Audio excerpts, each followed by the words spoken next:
කාලයක් අපේ රටේ පුවත්මවපු නිරූපණ ශේෂත්‍රයෙන් කලාවට පිවිසි කෙනෙක් තමයි අමායා අධිකාරි කියන්නේ. ඒ වගේම අමායා සහ අතුල අතරේ සම්බන්ධය නැවතීමෙන් පස්සේ අමායා හර්ෂ සමග නැවත සම්බන්ධයක් පටන් ගැනීම ආන්දෝලනාත්මක කාරණාවක් වුණා. ඔන්න ආයේ ඇය රංජන් රාමනායක ගැන කරපු ප්‍රකාශයක් එක්ක ඒ ගැන රංජන්ට දොස් කියලා. අද අපි කතා කරන්න හදන්නේ ඒ ගැන.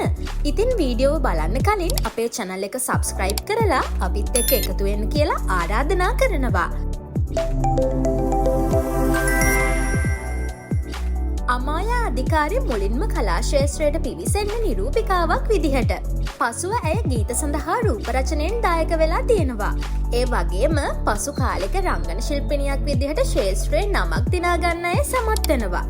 ඒ වගේම අමායා කියන්නේ ගොඩක්ම දක්ෂ නර්තන ශිල්පිනියක් කිව්වොත් හරි. ඇය මුලින්ම විවාහ වෙන්නේ ජනප්‍රිය ගායක අතුල අධිකාරි සමග. අතුල අධිකාරි කියන්නේ සමිතා මුදුන්කටුව විවාහ වෙලා හිටිය කෙනා. අතුල අමායා සමග විවාහ වුණත් ටික කලකින් මේ විවාහය නතර වෙනවා. අතුල කියන්නේ දරුවෝ දෙන්නෙක්ගේ තාත්තා කෙනෙක්නේ. ඒත් ඒකත් එක්ක සමිතා මුදුන්කටුවත් චිරන්ත කියලා වයසින් ලාබාල තරුණයෙක් එක්ක සම්බන්ධයක් පටන් ගන්නවා. එයත් ඒ කාලේ ආන්දෝලනාත්මක කතාබහක් ඇති කරන්න සමත් වුණා. කොහොම නමුත් අමායා සහ අතුලගේ විවාහයත් සාර්ථක වෙන්නේ නැහැ.